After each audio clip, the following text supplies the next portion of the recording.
সার্বিক নিরাপত্তা নিশ্চিত করার জন্য আমার কুমিল্লা সেক্টরের দায়িত্বপূর্ণ এলাকায় 122টি পূজা মণ্ডপ রয়েছে। এই মণ্ডপসমূহের নিরাপত্তার জন্য আমরা বিভিন্ন জায়গায় বেস ক্যাম্প স্থাপনের মাধ্যমে আমরা নিরাপত্তা নিশ্চিত করার জন্য আমরা ইতিমধ্যেই আমাদের যে জনবল সেটা ডিপ্লয়মেন্ট সম্পন্ন হয়েছে।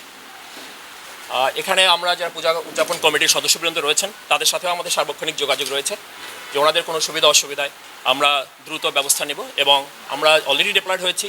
এরপরে যখন পুলিশ আনসার সহ অন্যান্য বাহিনীর সদস্যরা আসবেন তখন তাদের সাথেও সমন্বিতভাবে আমরা কাজ করব এবং 24 ঘন্টা ওনাদের নিরাপত্তা নিশ্চিত করার ব্যবস্থা আমরা করব। বর্ডার বাংলাদেশের সারা বাংলাদেশেই সীমান্তবর্তী এলাকার এই 8 কিলোমিটারের মধ্যে যত পূজা মণ্ডপ রয়েছে সেগুলোর সার্বিক নিরাপত্তা দেওয়ার জন্যই বিজিবি মোতায়েন অলরেডি হয়েছে। সারা বাংলাদেশে আমরা মোতায়েন হয়েছি। এখানে আমি ওনাদেরকে আশ্বস্ত করতে চাই যে কোনো পরিস্থিতিতে ওনারা যেন এই উৎসবটাকে উৎসব হিসাবেই উদযাপন করতে পারেন নির্ভয়ে নিঃসংকোচিত্তে, সেটা নিশ্চিত করার জন্য আমরা সার্বক্ষণিকভাবে ওনাদের পাশে থাকব।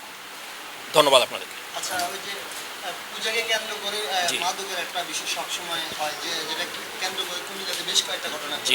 এই বিষয় সীমান্তবর্তী এলাকায় মাদক রোধে আপনাদের কি ব্যবস্থা? আচ্ছা দেখেন, আমরা কিন্তু শুধু পূজাকে কেন্দ্র করে না, সব সময় আমরা সীমান্তে মাদক, মানব পাচার বা অন্য যে কোনো চোরাচালানি প্রতিরোধের জন্য আমরা সর্বোচ্চ সতর্কতার সাথে রয়েছি এবং সেই সতর্কতার পূজাকে কেন্দ্র করে এটা আরও বেশি এনহান্স করা হয়েছে যাতে করে কোনোভাবেই এই মাদক আমাদের এখানে প্রবেশ করতে না পারে।